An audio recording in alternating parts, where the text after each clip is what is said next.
Et bien le bonjour.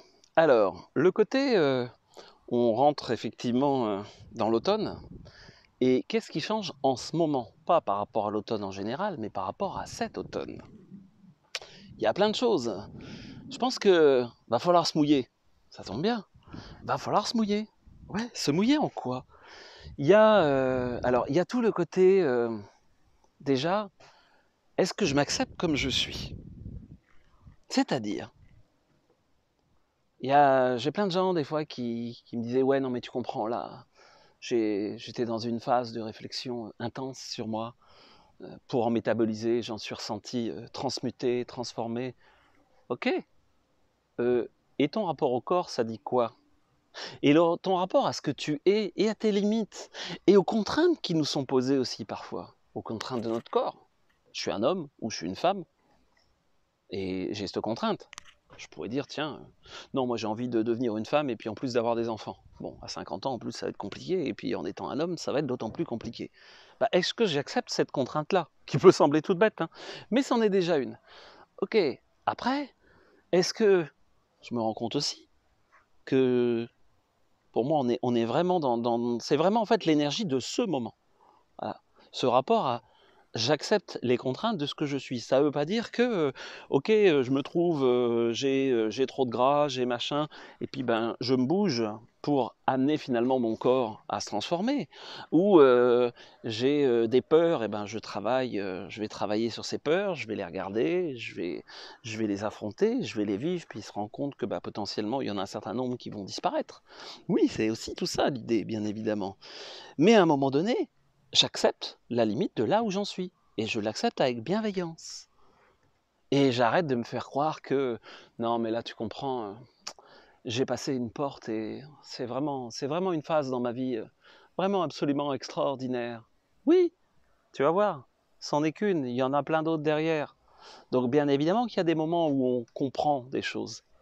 Attention quand les gens font une expérience qui est importante pour eux, voilà, quand tu fais une expérience qui est importante, et moi c'est pareil, souvent on a tendance à dire ah ça y est, j'ai compris. Mais t'as compris quoi? T'as compris que t'as fait un pas, mais le chemin, bah, il est limité. Le but, c'est de vivre une diversité d'expériences. Donc attention de ne pas être dans le côté non mais là tu comprends, j'ai vécu une grande transformation voilà, au niveau physique, au niveau spirituel, au niveau et donc ça y est, je passe à un autre niveau. C'est des fois du blabla que j'entends, y compris dans les milieux voilà, psychologiques, spirituels et autres. Ok, respire. Oui, il y a un grand portail qui s'ouvre. Oui, d'accord. Ok. Mais c'est comme à chaque fois. Donc, est-ce que je reste ouvert? Et est-ce que je reste ouvert aussi à me remettre en cause et à se rendre compte que si ça se trouve, ce que je pensais, eh ben c'est des conneries. Bon, ça c'est une chose. Et pour moi, ça prend vraiment. Il y a un deuxième point. Tu verras, il y a sûrement une surprise à la fin.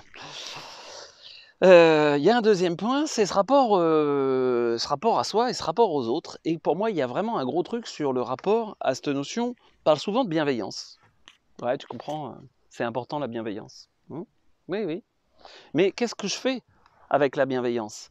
Généralement, sous le couvert de la bienveillance, je fais aussi ce en quoi, aussi par rapport à mes propres limites. Ok? Ça, il y a vraiment ce côté-là. Ok, mais au-delà de ça, est-ce que ce que je fais sous couvert de bienveillance amène de la bientraitance? Ah, c'est-à-dire, oui, alors là, tu comprends, il n'y a pas longtemps, c'est amusant, je rediscutais, voilà, une infirmière, et puis une infirmière qui dit, non mais bon, moi mes gamins, oui, ils ont pris quelques fessées, mais de toute façon, ça leur a pas fait de mal, la preuve, ils vont bien maintenant. D'accord, c'est quelqu'un dans le soin quand même. C'est embêtant, effectivement, cette notion de je regarde pas que finalement j'étais maltraitant. Et pourquoi j'ai été obligé de mettre de mettre une claque ou une fessée. J'avais un petit problème moi avec mes limites, j'ai pas voulu écouter, et donc c'était plus simple effectivement de dresser plutôt que d'éduquer, d'élever, élever, emmener vers le haut. Et bien pour moi là actuellement, on est complètement dans ce côté-là, de dire comment je suis dans une finesse et une qualité de relation avec les autres. Alors, le problème, c'est que plus on avance dans la finesse et dans la qualité de relation avec les autres, plus à un moment donné, on se dévoile.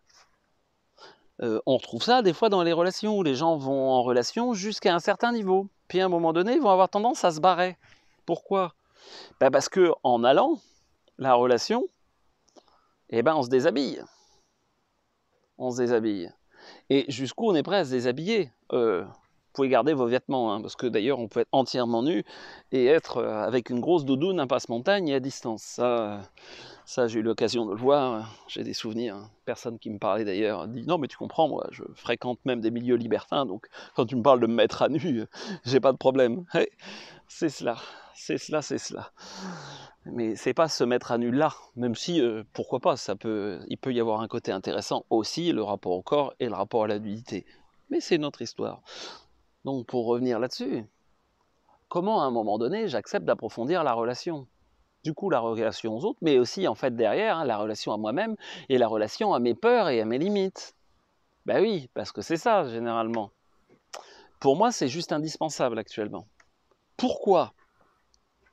Pourquoi? Si on n'a pas ce côté-là, ça veut dire que finalement on n'est pas entier. On a des parties de vide chez nous. Et quand on a des parties de vide, la nature a horreur du vide. Donc je vais aller sur un troisième point. Quel point ça te parle, le côté je vais être possédé, le rapport à la magie noire, le rapport... Bref, ouais, mais je suis pas pleinement chez moi, mais je suis possédé, mais j'ai un esprit malfaisant qui me...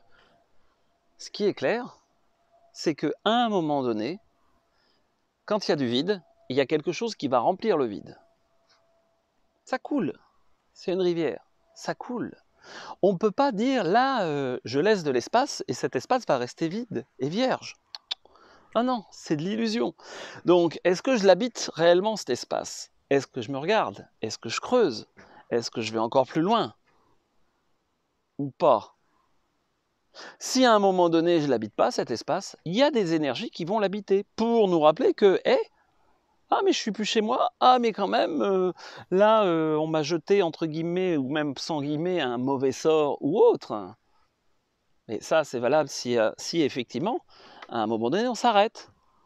Ou finalement, oui, je me fais manipuler par l'extérieur. J'ai l'impression que de me faire manipuler par l'extérieur. Et actuellement, on est bien là-dedans. À un moment donné, est-ce que je regarde vraiment ce que je suis, ce que je veux, et vraiment en profondeur, ou pas? Non. Que ça soit, je sais pas, le voisin marabout qui va vous marabouter, ou la télé qui va vous marabouter, et finalement vous mettre des choses dans le cerveau, dans le cœur, et même jusqu'au niveau de l'âme, qui finalement vous appartiennent pas, c'est là. Donc il y a vraiment ce côté pour moi, cette logique d'équinoxe, où effectivement, on rentre dans l'hiver, on rentre par la mise en repos, mais la mise en repos à l'extérieur. Comment je regarde? Comment réellement je me dévoile? Comment je me dévoile à moi-même? Comment je me fais confiance? Eh oui, ça c'est vraiment un pilier de base. Mais comment j'ai confiance que je peux aller toucher ça? Si cette logique de confiance n'arrive pas à être là, j'arrive pas à l'intégrer à tous les niveaux dans ma vie, en fait, il y a forcément des espaces. Et donc, je suis forcément parasité. Aussi simple que ça, aussi simple que ça. Bon, et on fait comment? Un, tu t'observes. Deux, quoi? Ouais, je pourrais te dire, allez, viens donc en stage. Oui, il doit y avoir, si tu retournes sur le site Co-Création, tu verras un atelier sur la confiance. Oui, bien évidemment que c'est une base. Mais au-delà de ça, de toute façon, ça ne sert à rien de dire, je vais faire un atelier et tout va se régler. Il va falloir scoltiner, d'ailleurs c'est ce qu'on fait dans l'atelier, on scoltine du rapport au corps, du rapport à l'autre, et puis du rapport à soi. Parce que, je peux aider, tu peux trouver des gens qui vont t'aider en partie, mais à un moment donné, aider, ça ne veut pas dire faire à la place. Voilà. On est effectivement donc gentiment sur cet équinoxe. Intéressant, non? Allez, je te dis à tout bientôt. C'est Jean-Pierre Martinez du site cocréation.com ou espritdelanature.fr. Bonne et belle journée.